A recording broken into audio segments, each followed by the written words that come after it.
Isa sa opsyon ngayon ni Sara Duterte para hindi tuluyang mawala ang kapangyarihan sa kanilang apelyado na Duterte ay ang pagre-resign. Kasi umaasa sila, mali pala no, kasi alam nila na talagang matutuluyan si Sara sa dami ng ebidensya. Imagine mo, 6 billion pesos, tapos yung nakadeklarang yaman ni 88 million o assets, no? So, mahirap silang malusutan yan. Kapag umusad na po sa Senado yan, yung impeachment trial na yan, talagang pahihirapan sila, dadaan talaga sila sa butas ng karayom.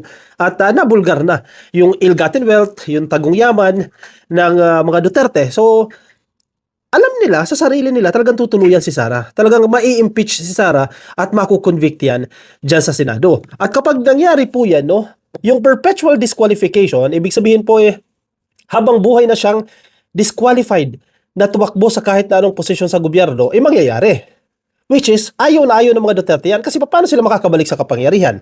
Now, ang remedyo ay ang pagre-resign niya bilang vice-presidente. Yan yung kanilang nakikita. Hoping na kapag nag-resign siya, matitigil yung impeachment, yan ang assumption nila, matitigil yung impeachment na yan, at maghihintay na lang sila sa 2028, and hoping na mananalo sila, babalik sa kanilang kapangyarihan. Pero, nagkakamali po sila dyan. Kasi hindi ibig sabihin na kapag nag-resign na si Sara Duterte, iburado na po yung kanyang mga kasalanan. Hindi po ganun yun. O ako, magre-resign na ako. No, wag niyo na ituloy yung mga penalty sa akin, yung perpetual disqualification, etc. Wag na ako habulin ng batas. 'Di ba? Wag na ako ikulong. Wag na akong parusahan ng ombudsman ng Department of Justice o kung ano bang korte sa Pilipinas. Pero hindi po totoo 'yan. Tulad yan na sinasabi ni Congressman Joel Chua, no? Maaaring maabsuelto siya, sige, mag-resign siya bago ang kanyang impeachment o bago siya ma-convict sa impeachment. Pero uusad po yung kanyang mga pending cases na nandiyan sa ombudsman. Kasi hindi lang naman gumagalaw yan dahil may pending na impeachment trial o impeachment proceedings kasi ang trial dyan sa Senado, no? At pag natapos na yan, which is malapit-lapit na kasi sa Miyerkules ka coffee, this coming April 29, last na hearing na po yan dyan sa House of Representatives at aakyat na po yan sa plenaryo. Pagbubutuhan na po nila yan. Ibig sabihin, pag umakyat na po na Senado yan, alam nyo naman ang Senado ngayon, under Tito Soto, forthwith yan. Agad-agad na aksyonan yan. Kaya, kumbaga, bilang na po ang araw ni Sara Duterte bilang Vice Presidente. Nung in-interview nga natin si Coco Pimentel, ang sinasabi niya, bago mag-sona ang Presidente, talaga kung tututukan na ito ng Senado, makukonvict or ma-absuelto si Sara Duterte bago mag-sona si Presidente. Ako, confident ako na makukonvict yan. So, bago mag-sona ang Presidente, wala na tayong Vice Presidente. Total, hindi naman siya ma-attend ng sona, no? So, ano mangyayari? Ito, check natin ito nasa balita ng Manila Bulletin. Bago lang ito, ha? Ang kanilang caption dyan, what happens if VP Sara resigns amid impeachment proceedings? Yan ang sinagot po ng isang mambabatas. Kasi marami nagtatanong absuelto na ba si Sara dyan? So kung ma-absuelto siya, magre-resign na. Kasi yan ang pinaniwala ng mga dilis Mag-resign na lang yan kasi total absuelto siya ba siya, maghintay siya ng 2028. Ito po ang mangyayari. House members under the Committee on Justice appears to be just days away from recommending to plenary the second impeachment of Vice President Sara Duterte as many years. Correct? Malapit na po. Kumbaga pagbobotohan na nila. Meanwhile, the Senate leadership has a forthwith attitude when it comes to subjecting the Vice President to an impeachment trial, which could end up unseating her if she is found guilty or even one of the articles of impeachment. Ilan yung, nung 2025 impeachment case, meron po diyang 6 na articles of impeachment. Iyan po yung mga grounds kung bakit dapat ma-impeach si Sara Duterte. Kabilang po dyan yung pagbabanta niya sa buhay ng presidente, yung unexplained wealth po niya, yung pagwawalda sa confidential funds, etc. Yung misuse of confidential funds ng OVP at ng Department of Education. Yan po yung mga grounds. Isa lang lumusod dyan, nangyari siya dyan talagang tutuluyan siya. But the question is, ito yung tanong ha, what if she suddenly resigns? What happens then? Yan po ang tanong. Sabi po ni Manila 3rd District Representative Joel Chua, the answer is nothing much. Quote and quote. Nothing much. Walang pinagkaiba halos kung mag-resign siya o hindi.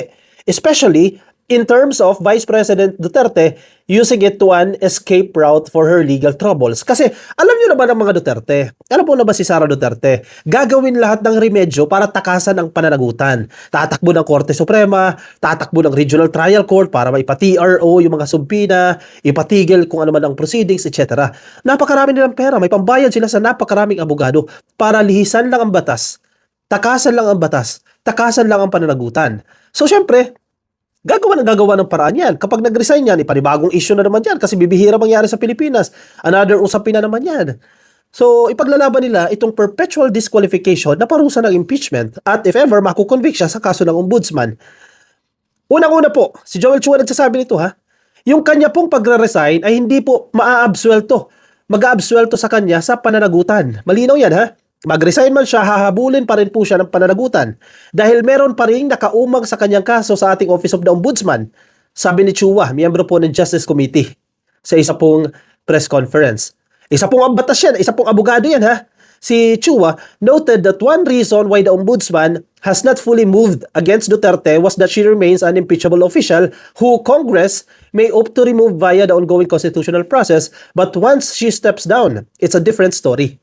Yun ang nga yung sinasabi natin eh. Kasi marami din pinopoint out nila, no? Bakit ang tagal-tagal na nagkaso dyan sa ombudsman, hindi umuusa dyan, etc. Ang reason naman nila dyan, may pending kasi na impeachment case dyan sa House of Representatives and as mandated by the Constitution, may authority po ang House of Representatives na mag-initiate itong impeachment at magsagawa po ng trial ang ating Senado. Diba? Nasa ating Constitution yan. So kung mag-resign siya, ako ang belief ko, kapag nag-resign siya, wala nang sense na magkaroon parang impeachment trial. Diba? Pero ang ibang argumento ng mga abogado, pwede pa rin naman ituloy yan, etc. Pero ako, ang belief ko dyan, pwede nang itigil. Kasi ano pang sense, bakit itutuloy mo pa impeachment trial? Nag-resign na nga yung gusto mong ma-impeach. Bakit mo siya gustong ma-impeach? Matanggal siya sa kanyang posisyon and perpetually, o habang buhay, hindi na siya makatakbo sa kanyang posisyon. Wala na nga po siya dyan, no? So, parang ang route kasi ng mga Duterte, no, ng mga DDS, mag-resign ka para pwede ka pa tumakbo sa 2028 kasi may chance ka. Kasi kung hihintayin mo ma-impeach ka, malaki yung chance na makukonvict ka dahil matibay ang ebidensya laban sa iyo. Pero ang pinupunto nila Chua, to summarize ha, hindi pa rin siya absuelto kasi may kaso siya sa ombudsman. And may parusa din sa ombudsman ang perpetual disqualification. Di ba?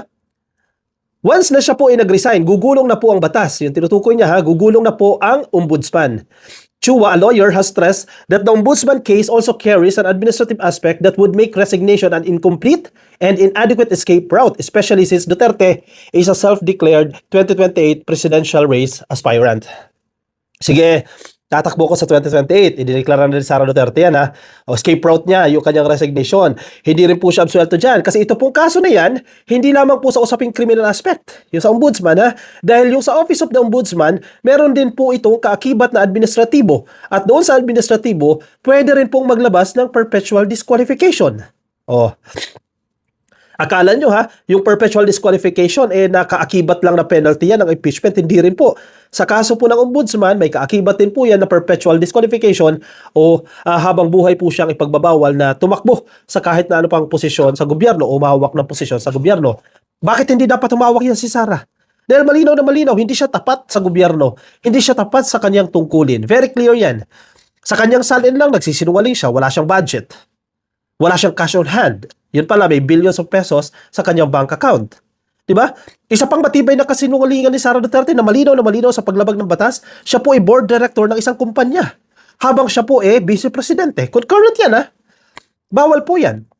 Sa record ng SEC, Securities and Exchange Commission, nakalista pa rin po bilang member of the board si Sara Duterte kahit na po siya ay vice presidente. Tinan mo naman kapal na mukha napaka-careless. At share owner pa siya.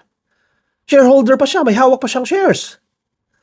Di ba habang vice-presidente siya, malinaw na ipinagbabawal ng ating constitution yan. Conflict of interest. Dapat dinivest mo yan, napaka-careless ang kanyang mga tao. Tapos gusto mo pahawakin yan maging presidente, kawawa ang Pilipinas.